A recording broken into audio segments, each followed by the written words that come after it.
You've got to be kidding me, my brother Matthew barked into the phone. You're seriously going to make us fend for ourselves this Thanksgiving? I held the phone away from my ear, the sound of his frustration bouncing off the walls of my quiet apartment in Boulder, Colorado. Before I could respond, his wife Samantha snatched the phone. Claire, you can't be serious. Aunt Brenda is flying in from Phoenix, and Uncle Jordan's bringing his new girlfriend. You can't bail on us now. I looked around my serene kitchen, the countertops for once free of flour, pie crusts, and gravy-splattered spoons. The air didn't smell like sage stuffing or burnt onions, and for the first time in 2 decades, I felt at peace during the holiday season. I'm not abandoning anyone, I replied calmly. I'm just choosing not to spend my entire Thanksgiving sweating in a kitchen while the rest of you toast wine and take selfies. I'm Claire Brooks.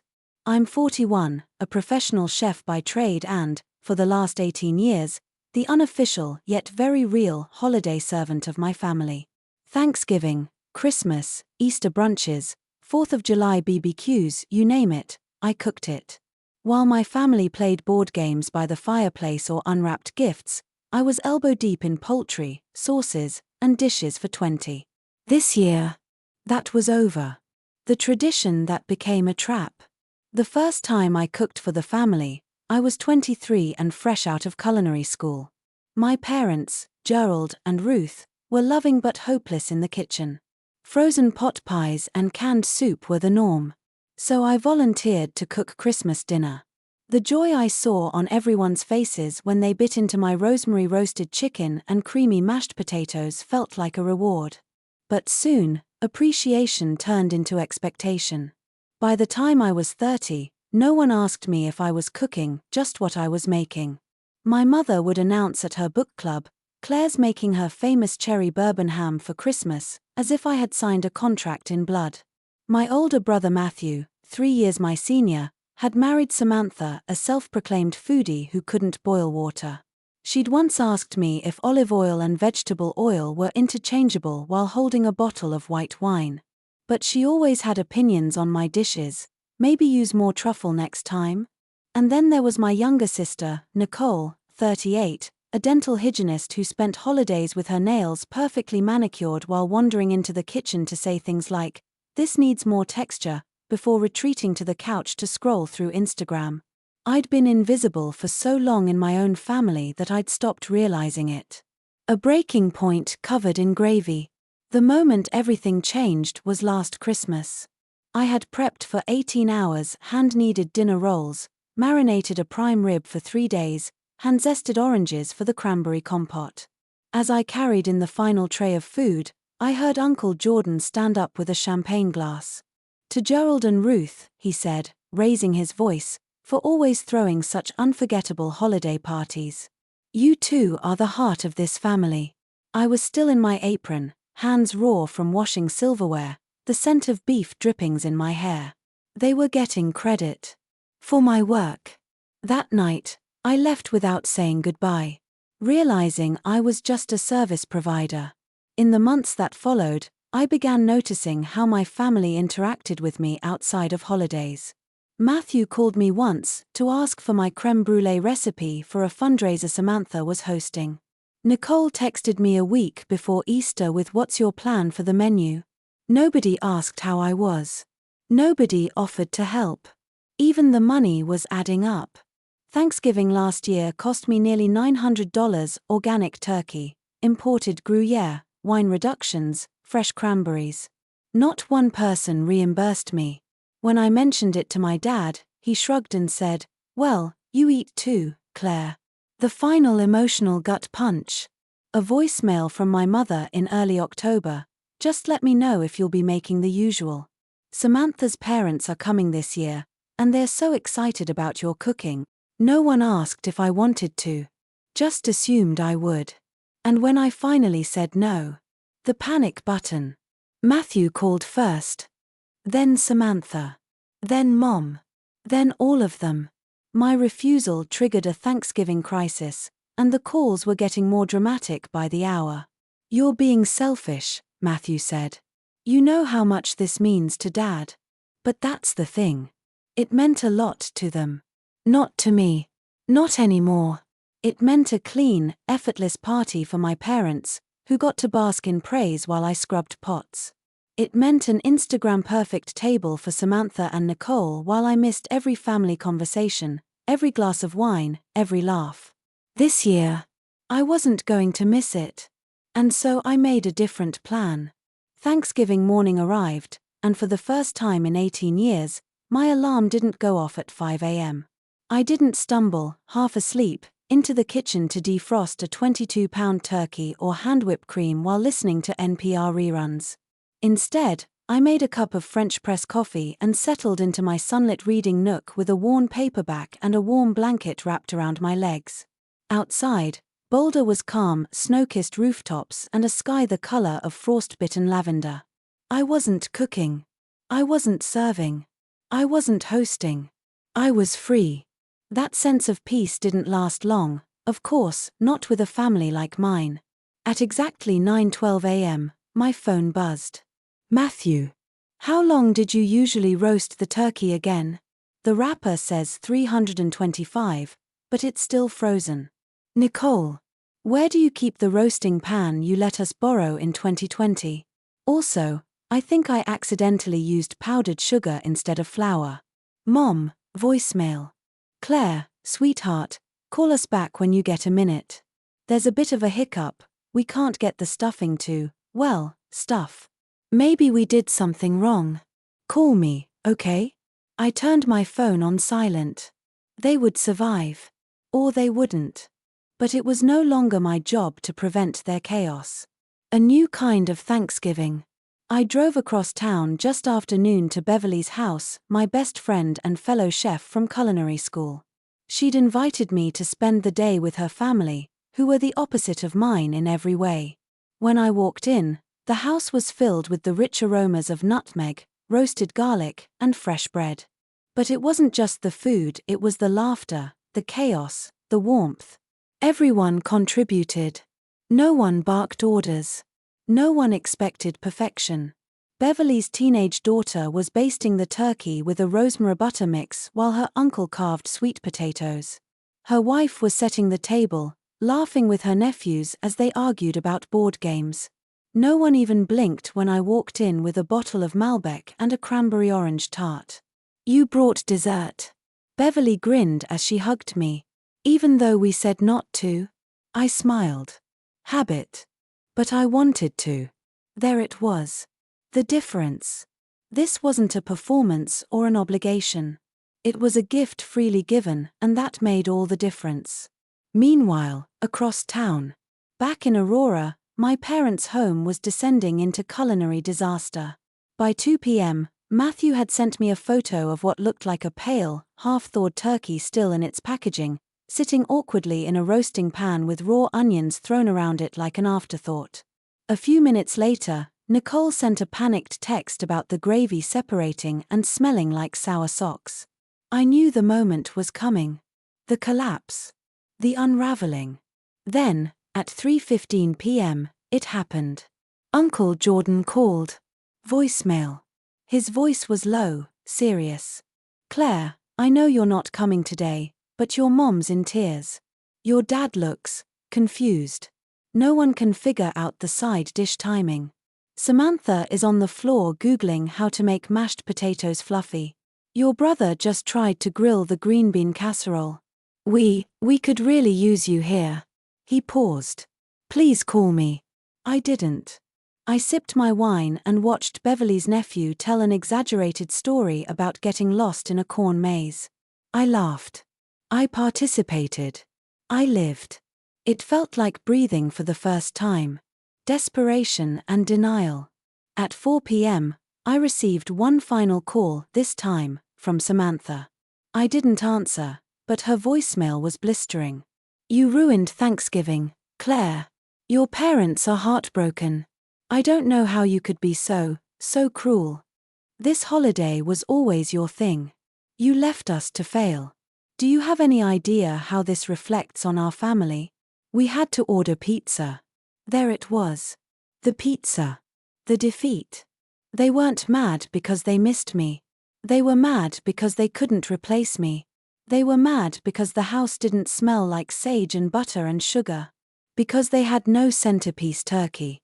Because the stuffing was raw, the cranberry sauce was congealed, and the photo they posted on Instagram was just a sad, dim-lit shot of boxed wine and takeout pizza. The illusion had shattered.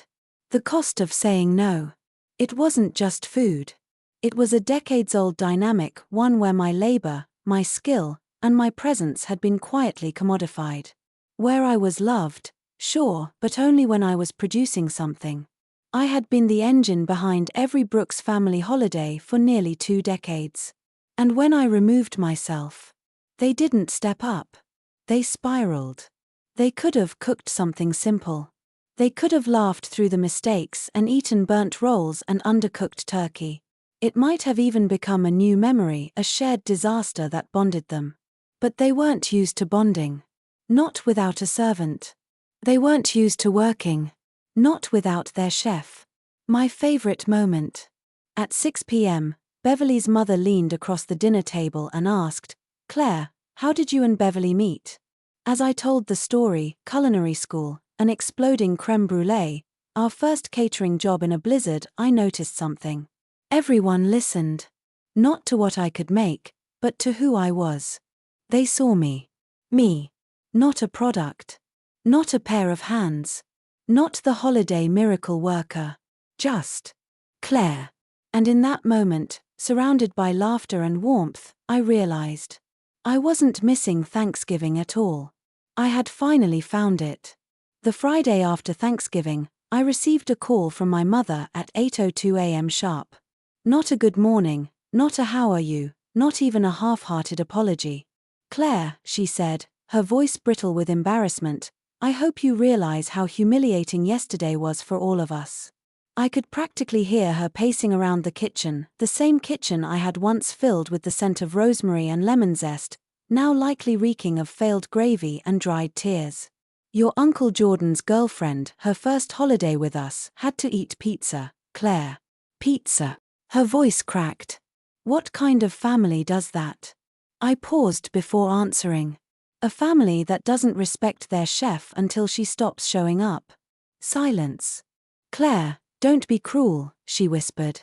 "You know we didn't mean to take you for granted. We were just used to you being there. That was the problem. I had become part of the furniture, an expected convenience. A fixture. Not a guest. Not a daughter. Not a person. I didn't ruin Thanksgiving," I said gently. "I just stopped saving it." A family in free fall. Over the weekend, word of the Thanksgiving disaster spread like wildfire through their community. Apparently, the pizza delivery guy had arrived to find a dozen adults in holiday outfits standing around a still-frozen turkey, arguing over stuffing temperature. Nicole's best friend from high school posted on Instagram, tagging their family account with, "When the chef quits and chaos reigns." Even Matthew's work buddies got wind of it. He texted me on Sunday, furious. "Matthew, you made us a joke. Everyone's talking about it. Samantha's parents think we're helpless." I didn't reply. Not because I didn't have words, but because I was done handing out emotional labor like bread rolls. The bargaining begins. By Monday, the tone had shifted. My sister, Nicole, sent a card. A physical card, with glittery gold leaves on the front and her handwriting inside. "We missed your magic this year. Please come back for Christmas. It's not the same without you." Still, no mention of missing me, only my magic, which was shorthand for unpaid labor and high-quality garnishes. Tuesday, Mom called again. "What if," she said hesitantly, "we helped more this time? Maybe you cook the main course, and everyone else brings sides." It was progress. Tiny, clumsy, late-stage progress. But I was past negotiation. "I've already made Christmas plans," I told her. A beat. Then, panic. "You're not serious. Claire, you always do Christmas. It's your holiday. You can't just skip it." I almost laughed. "You said the same thing about Thanksgiving." The doorstep standoff. Wednesday evening, I heard a knock at my apartment door. I opened it to find all of them, Mom, Dad, Matthew, Samantha, and Nicole, standing there like they were staging some kind of holiday intervention. Mom held a brown grocery bag and pushed it into my hands with the excitement of someone offering a peace treaty. "We brought ingredients," she said brightly. "We'll pay for everything this time." Inside the bag, a frozen turkey, a box of instant mashed potatoes, canned cranberry jelly, and a $7 bottle of white wine. It couldn't have cost more than $30 compared to the $700 I usually spent sourcing fresh, organic ingredients for their feasts. "Mom," I said, holding up the canned cranberry sauce, "this isn't what I cook with. You know that." "Well, we thought maybe you could work your magic again," she said, hopeful. "Just help us out this year. We can't mess up Christmas too." It was then that I realized they still didn't get it. They didn't miss me. They missed the food, the convenience, the performance. They missed having a holiday they could show off without effort. "Claire," Samantha chimed in. "It's just one day of cooking. How hard can it be?" That was it. The final insult. I stepped back and looked at them, these people who had benefited from my labor without ever questioning how much of myself I gave up in the process. "You honestly think it's just one day?" I asked, my voice quiet but sharp. "Do you have any idea how much planning, shopping, prepping, chopping, roasting, organizing, and cleaning it takes to make a perfect holiday meal for 20 people? They didn't. They really didn't. They saw the plated results. They never saw the exhaustion, the blisters, the missed moments. "You're adults," I continued. "You can figure it out. Or you can eat more pizza." A chosen table. Christmas Eve, I was in Taos, New Mexico, sipping hot cocoa with Beverly's family at a small mountain lodge. Snow dusted the windows, the fire crackled, and the only cooking I'd done was help slice apples for a tart someone else volunteered to bake. We played board games, read stories to Beverly's nieces, and shared stories about childhood disasters that we could actually laugh about. There was no pressure to be perfect. There was no role to perform. I was just Claire. And that was enough. Back home, the collapse continues. Meanwhile, my family's messages turned frantic again. "Matthew, Christmas Day, 10:47 a.m. Where's your recipe for that glazed ham?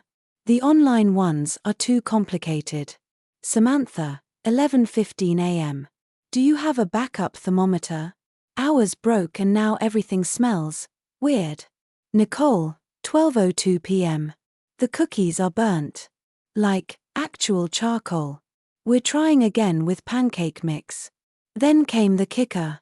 "Mom, voicemail. Claire, we need you. Not just your cooking. You're the glue. We didn't see it before. But it's clear now. Too little. Too late." By New Year's Eve, I had gone an entire holiday season without lifting a roasting pan for my family. For the first time in my adult life, December felt like mine. No marathon shopping lists. No blisters from chopping herbs. No silent resentment simmering beneath the smell of turkey gravy. But my family wasn't done. On January 3rd, Nicole called me, her voice carefully sweet. "Claire, hi. So, listen. We've been talking. We'd like to hire you to cater next Christmas. Like, officially. Paid. You can make your usual menu, and we'll compensate you for your time." There it was. The offer that proved what I had suspected all along. They didn't want me at Christmas. They wanted the product of me. My skill. My labor. My reliability. "Nicole," I said, keeping my tone calm. "You're asking me to be your caterer at my parents' holiday party." She hesitated. "Well, when you put it that way. That's exactly what it is," I said. She tried to backpedal. "It's not like that. We realize now how much work it is. We don't want to take advantage anymore. So we thought, hey, we'll pay you. Win-win." But it wasn't a win-win. It was a transaction. The realization. That phone call was the moment it clicked, fully and painfully. For 20 years, I had been a service provider who happened to share their DNA. A cook with the same last name. An unpaid staff member who showed up every holiday like an automaton, producing elaborate feasts that made them look good. And when I stepped back, they didn't say, "We miss you." They said, "We miss your magic." They were willing to pay for my cooking but not to learn from me. They'd rather outsource than grow. "I'm not available for catering jobs during the holidays," I said firmly. Silence. "Nicole?" She sniffed. "Mom's going to be devastated." "She already was," I said gently. "And she'll survive. A new kind of family." By February, my chosen family, the one I'd built with Beverly and her circle, had become my steady anchor. I went with them to a weekend cooking retreat in Taos, where we experimented with local ingredients and traded stories about our worst kitchen disasters. One night, sitting by the fire, Beverly's teenage daughter asked, "Why don't you cook for your family anymore? You're so good at it." I thought about it for a moment. Because they never learned to see me outside the kitchen. She nodded like she understood something most adults never do. "It's their loss." That simple sentence hit me harder than anything my actual relatives had said.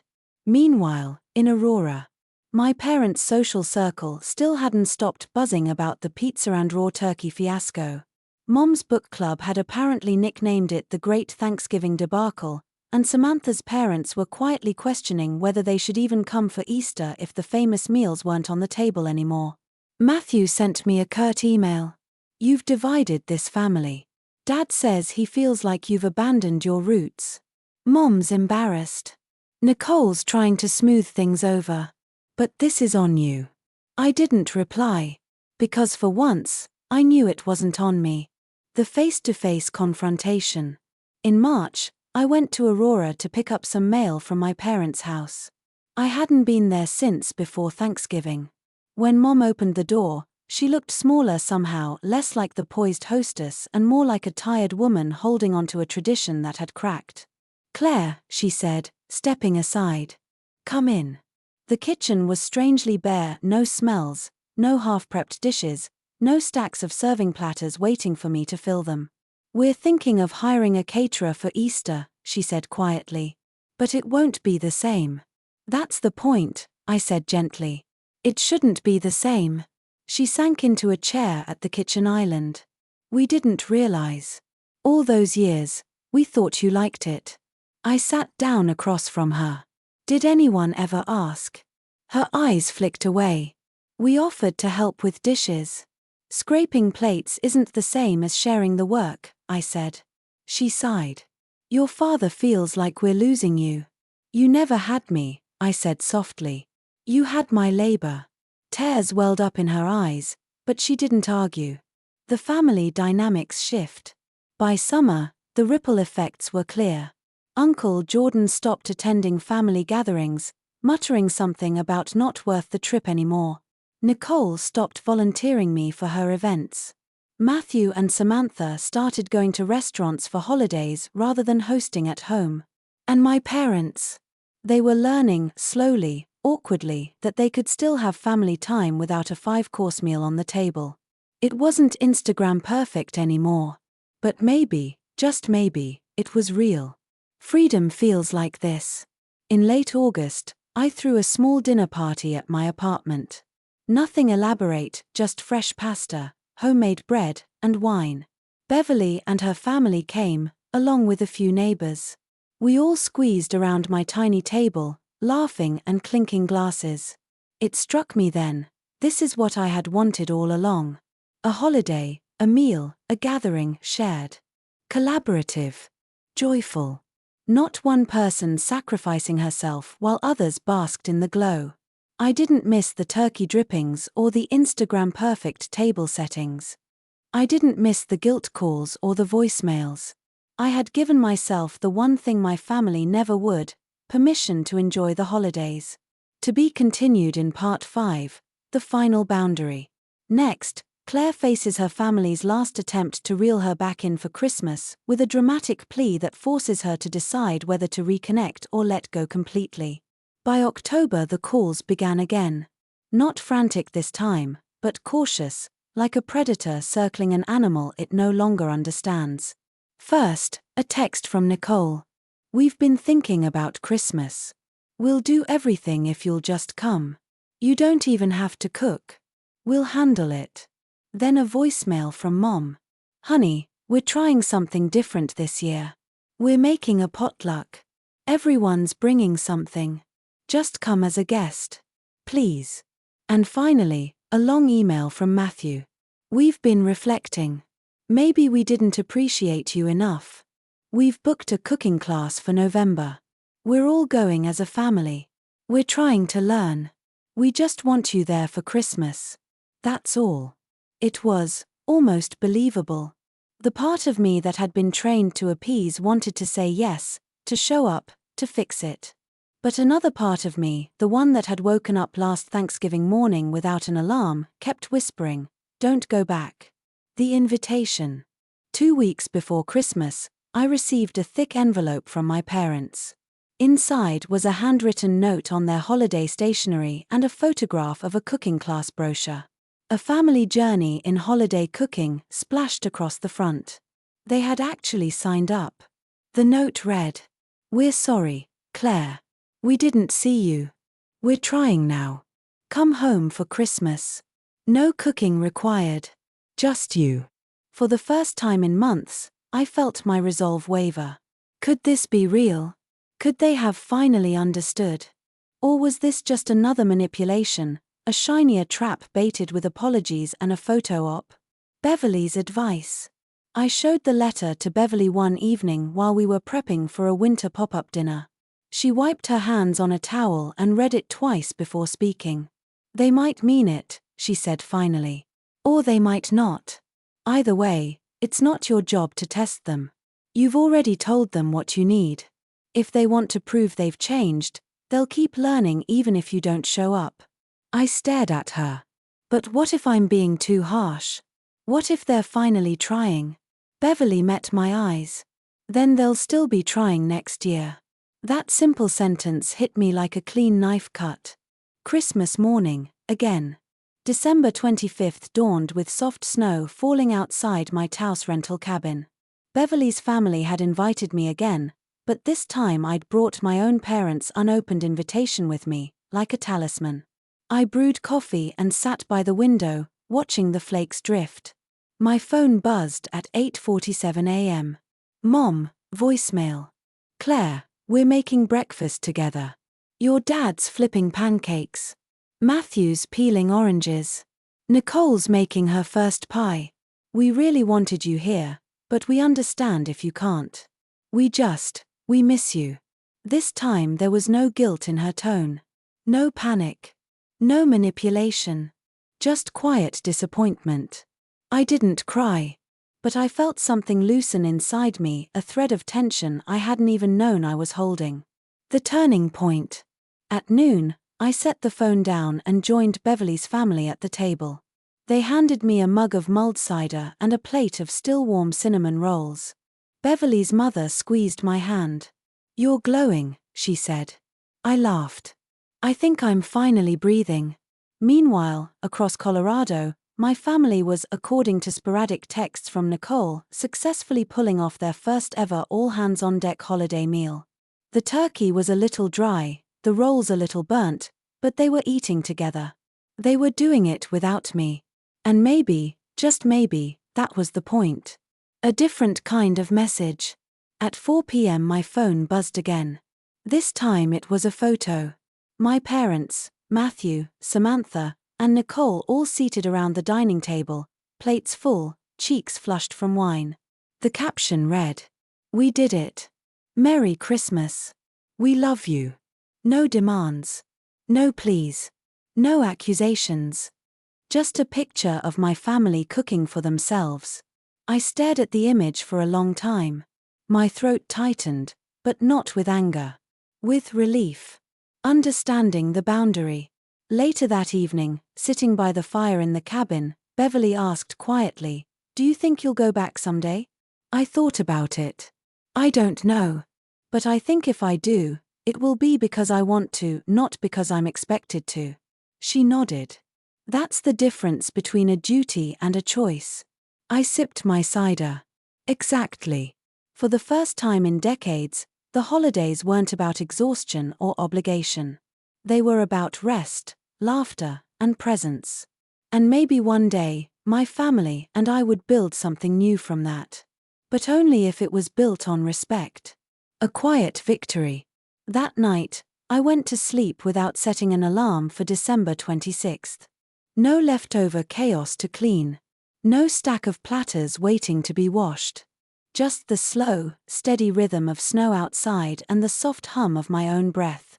I had given my family a gift they didn't ask for but desperately needed, the chance to learn, to grow, to fend for themselves.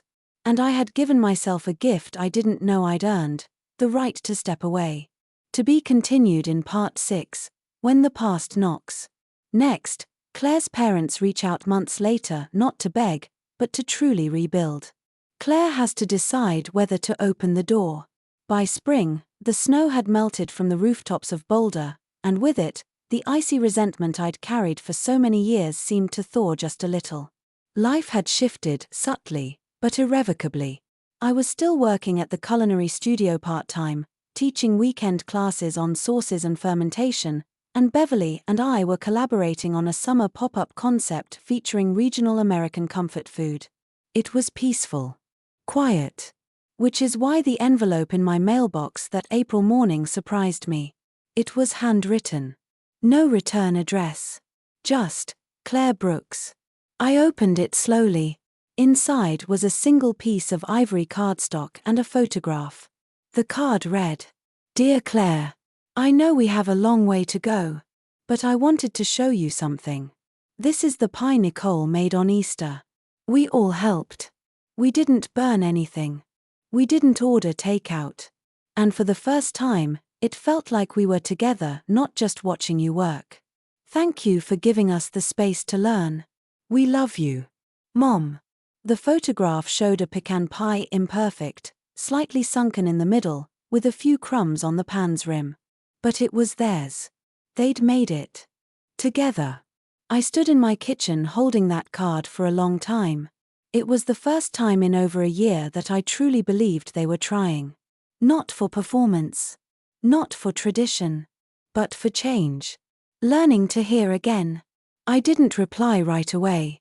I wasn't ready. I wasn't angry, I just wasn't sure I could believe it wasn't temporary. That they wouldn't slide back into old habits when the next holiday approached. That together didn't just mean together without me, but truly inclusive. But a few weeks later, Nicole texted. "Mom and I signed up for your summer class. The pasta one. We didn't use our names on the form because we didn't want to make it weird. But, we just wanted to learn. From you." She didn't ask for forgiveness. She didn't ask me to come back. She just wanted to learn. A subtle reconnect ion. They showed up to the class like regular students, signing in under Nora B. and Kate B. A mother-daughter pair, smiling nervously. I didn't call attention to them. I treated them like I treated everyone, respectfully, patiently, with the same passion I gave to strangers. Halfway through the class, I noticed Mom helping the woman next to her adjust the consistency of her dough. Nicole was cracking jokes with a shy teenager across the table, offering tips on getting ravioli edges to seal properly. They weren't looking at me for approval. They were just present. After the class, Nicole waited until the others had left. "We're not asking for anything," she said quietly. "We just wanted to be part of your world, not just take from it." Mom nodded beside her, looking uncharacteristically small. We didn't know how to say it without sounding selfish. "You just did," I said softly. Summer without strings. I didn't go home that summer. I still needed space. But I did start answering texts more regularly. Nicole and I exchanged occasional recipe photos. Mom sent me a photo of Dad barbecuing on the 4th of July, overcooked burgers and all. They weren't perfect. But for the first time, they weren't pretending to be. And that made all the difference. An unexpected dinner. In late August, Beverly and I hosted a backyard dinner at her place, a relaxed evening with folding tables, string lights, and mismatched plates. At the last minute, I added 2 chairs and set out extra wine glasses. Something in me said I should. At 7:04 p.m., Mom and Dad walked through the gate. Not overdressed. Not bringing store-bought desserts in a box. Just carrying a potato salad in a worn ceramic bowl. "I hope it's edible," Dad said, a little sheepishly. I laughed. "Let's find out." They mingled easily. No awkward hovering. No commentary about the menu. No assumptions. That night, as we sat under the stars with music playing softly in the background, I realized something I never thought I would feel again. Comfort. Not obligation. Not performance. Not dread. Just quiet, earned comfort. The hardest part. Reconnect Ion isn't a single moment. It's not one dinner party or one heartfelt letter. It's a series of choices, small, consistent ones, made over time. My family still stumbled. There were comments that rubbed me wrong. Old dynamics threatened to creep back in. But I had changed. I didn't rush to smooth things over anymore. I didn't volunteer myself for unpaid work the moment tension rose. I set boundaries with love and clarity, and this time, they listened. Sometimes growth is slow. Sometimes it's clumsy. But it's still growth. And I was watching it unfold. An invitation that felt different. In early October, I received a text from Matthew. "No pressure at all, but we'd love to have you at Thanksgiving this year. We're rotating courses. Samantha's doing the turkey. Nicole's handling sides. Mom's only allowed to make drinks, per family vote. If you'd like to come and bring dessert, we'd love to have you. If not, that's okay too." It didn't feel like a trap. It didn't feel like guilt. It felt like a genuine, low-pressure invitation. That alone made me tear up. Thanksgiving morning arrived like a gentle knock, not an alarm bell, not a demand. The kind of morning where snow settles silently on windowsills and the air smells of cinnamon, not pressure. I sat at my kitchen table, staring at the dessert I'd decided to bring, a rustic apple galette. Nothing fancy. Nothing elaborate. Just something I enjoyed making. Something mine. For the first time in years, I was going to Thanksgiving with my family. Not as a chef. Not as staff. As Claire. Just Claire. I had thought long and hard about it. About whether it was worth the risk of being hurt again, of falling back into old patterns, of sitting in a room that once saw me as a pair of hands instead of a heart. But I also thought about the pie Nicole baked. The cooking class sign-ups. The text invitations without assumptions. They weren't perfect. But they were trying. And that had to count for something. Crossing the threshold. The moment I stepped onto the porch of my parents' house, I felt it, the familiar tug of memory, of old habits. But I took a deep breath and held the galette in both hands like a shield of self-respect. Dad answered the door. His eyes widened with quiet surprise before he smiled. "You came," he said, stepping aside. "I did," I said. "But just for the food and family, not the labor." He laughed nervously. "You won't even have to touch a dish." "Good," I replied. Because I didn't bring an apron. A different table. Inside, the house smelled like, well, not quite like holidays past. The turkey was slightly overdone. The stuffing had a hint too much sage. The rolls were store-bought, slightly underwarmed. And it was perfect. Samantha greeted me with a tired but proud grin. I didn't burn the turkey. Just over-roasted it. Progress. Nicole hugged me tight. We made the cranberry sauce from scratch. I mean, we followed a YouTube video. But still. Even Mom looked different. Softer, somehow. She wore jeans, not her usual pearls and hostess dress getup. She handed me a spiced cider and said, "You don't have to stay long. But I'm really, really glad you came." That moment right there. That was enough. The dinner conversation. We sat around the table, and for once, No one gave a toast that credited Mom and Dad for hosting. No one pointed at me when a dish landed on the table. No camera was shoved in my face to capture the chef's creation. We talked about real things: Matthew's work changes, Nicole's travel plans, Dad's retirement goals. Someone asked me about fermentation techniques and listened without interrupting. I laughed more in those 2 hours than I had in 10 Thanksgivings combined. It wasn't effortless, but it was honest. And that made all the difference. A simple moment of grace. After dinner, while everyone migrated toward the living room, I lingered in the kitchen, staring at the mountain of dishes. Old reflexes kicked in: grab a towel, clear the plates, take over. I took one step forward, then stopped. Mom appeared beside me. "You don't have to do that," she said quickly. "I know," I replied. She hesitated. "You want to join us in the den?" I smiled. "Yeah, I do." We left the mess behind. A quiet departure. That night, I didn't stay late. I didn't clean up. I didn't oversee packaging leftovers into labeled Tupperware. I hugged my family. I thanked them for a good meal. I drove home with the windows slightly cracked, the cold air crisp and clean on my face. And I felt something I hadn't felt in years after a holiday gathering: light. Not heavy. Not bitter. Not depleted. Just light. The real gift. It wasn't the galette I brought that mattered.